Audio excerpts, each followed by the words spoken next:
Баршаңызға сәлем. Сіздермен бірге керек кеңес арнасы. Кішкентай кіші етіп қойса, иісі мен дағын қалай кетіруге болады? Ел арасында ұл бала кіші етіп қойса қарбыздың суы деп, ал қыз баланыкін ащы иісті санайтындар бар. Десек те, зәрдің өзіндік өткір иісі болатындықтан, қайсысы болмасын тиген жерінде жұпарын қалдырмай қоймайды. Бұл мәселе кез келген кішкентай сәбиі бар, отбасында бар. Бала қашан өз бетінше айтып, немесе түбекке отыруды үйренгенге дейін кез келген жерде кіші еткізіп жіберуі мүмкін. Тіпті қазір бір реттік жөргектер болса да, баланың денесі демалу үшін пайдалануды азайтамыз. Сондай сәттерде ғой бар мәселенің пайда болатыны. Ал әр жерге тиген зәрдің иісі мен одан қалған дақты кетіру біршама қиындық тудырып жатады. Себебі зәрдің иісі ұзақ сақталып кетпей қоятыны бар. Сондықтан тазалықты ұстанған әрбір жан зәр тиген жерді бірден тазалап тастауға тырысу керек. Үй жағдайында иісті және дақты кетірудің оңай жолдары. Зәрден қалған дақты да өзге дақтар секілді бірден тазалап тастау қажет. Өйткені неғұрлым аз сіңірілген дақ тазалауға соғұрлым оңай болады. Бұл жерде бізге бірінші кезекке көмекке сірке суы келеді. Сірке суы иіс пен дақты кетірудің әмбебап құрал. Ол үшін бізге 1 литр су мен 5 тамшы сірке суы қажет. Егер былғанған зат жууға оңай болатын жұқа материалдан болса, онда ол затты сірке қышқылы арқылы қоспаға салып қою қажет.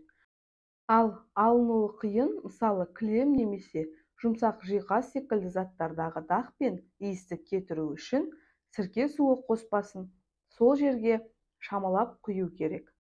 Және мұндай тәсілді иіс толығымен кеткенше қайталаған дұрыс. Кір сабын және сірке суы. Мұндай қоспа бұрынырақтан қалған дақ пен иісті кетіруге өте күшті құрал.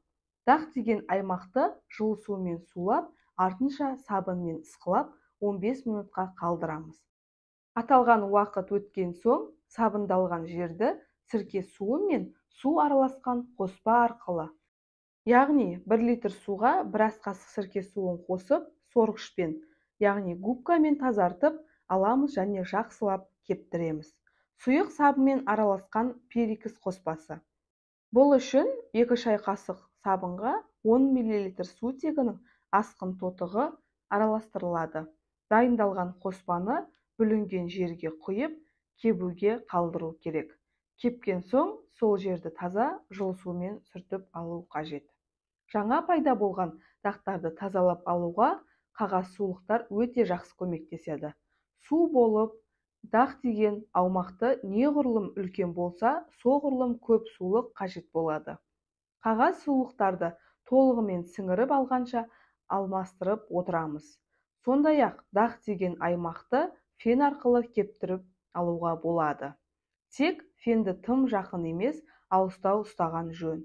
Тағы бір амалы үтік арқылы кептіру.